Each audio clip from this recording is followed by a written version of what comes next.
बिस्मिल्लाहिर्रहमानिर्रहीम। दोस्तों, मैं हूं अब्दुल गनी, मैं हूं एक बायोलॉजी कोच। हम आज जो है नया एक टॉपिक स्टार्ट कर रहे हैं। टॉपिक है जी डार्क रिएक्शन, या इसको केल्विन साइकिल भी कहा जाता है।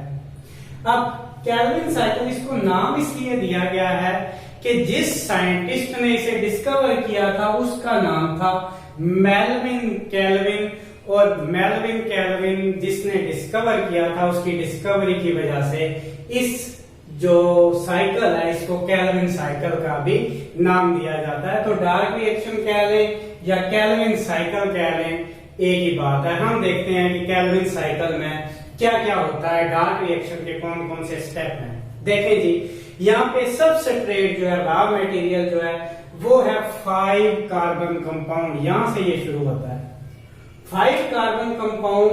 3 5 कार्बन कंपाउंड होते हैं, ये नंबर ऑफ मॉलिक्यूल्स। 5 कार्बन वाले हमारे पास कितने मॉलिक्यूल्स हैं? 3 मॉलिक्यूल्स हैं, और ये 3 कार्बन डाइऑक्साइड के मॉलिक्यूल के साथ मिलते हैं तो 6 कार्बन कंपाउंड बनते हैं। 6 कार्बन कंपाउंड है और 6 कार्बन वाले हमारे पास यहाँ पे 3 कंपाउंड मौजूद हैं। ये है जी पहला स्टेप केल्विन साइकिल का।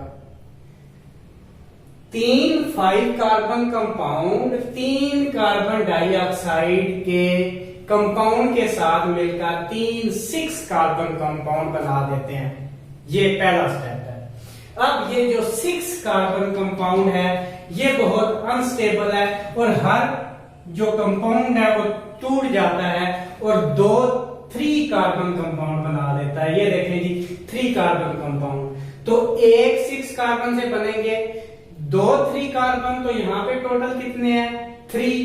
तो 3 में से हर एक 2 में टूटेगा तो कितने बन जाएंगे? पहले से भी 2, दूसरे से भी 2, तीसरे से भी 2। तो इस तरह 6 कार्बन से ये हमारे पास 3 कार्बन वाले कंपाउंड बन गए।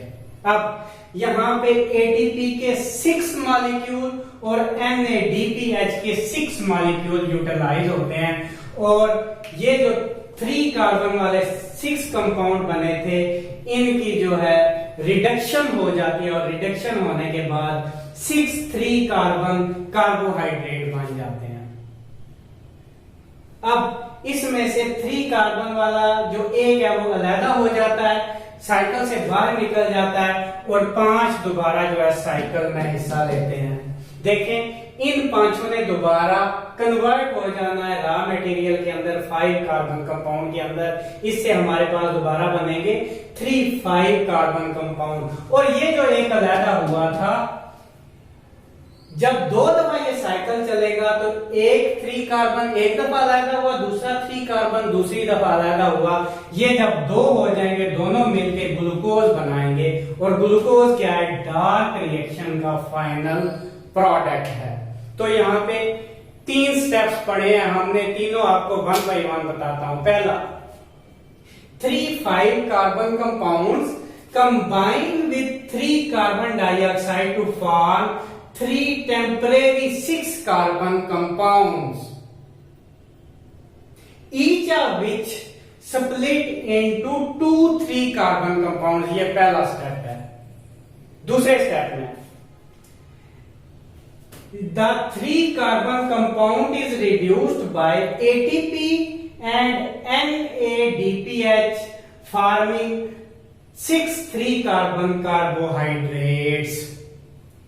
One of these 3 carbon compounds separate and involve in glucose formation, and remaining 5 enter into the cycle and again form the 5 carbon compound which is the raw material for the cycle again। तो इस तरह ये Calvin cycle जो है एक cycle में चलता रहता है और ग्लूकोज बनता रहता है। Glucose is the final product of photosynthesis. तो यहाँ पे रॉ मटेरियल हमारे पास क्या है?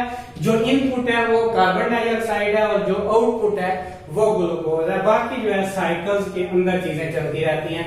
यहाँ इसको इनपुट मिलनी है कार्बन डाइऑक्साइड की, और यहाँ आउटपुट क्या होनी है? ग्लूकोज जो है हमें मिलेगा। ये है जी डार्क रिएक्शन, इसको डार्क रिएक्शन इसलिए कहते हैं कि ये सूरज की रोशनी पर डिपेंड नहीं करता, रोशनी हो या ना हो ये चलता रहता है। इसने एनर्जी कहां से लेनी है, एटीपी से और एनएडीपीएच से ये एनर्जी यूटिलाइज करता रहता है। तो ये है जी केल्विन साइकिल। आज के लिए इतना ही, बहुत इंपॉर्टेंट है, एग्जामिनेशन में पूछा जा सकता है। आज के लिए इतना ही, बाकी हम देखेंगे नेक्स्ट लेक्चर के साथ। Thank you very much.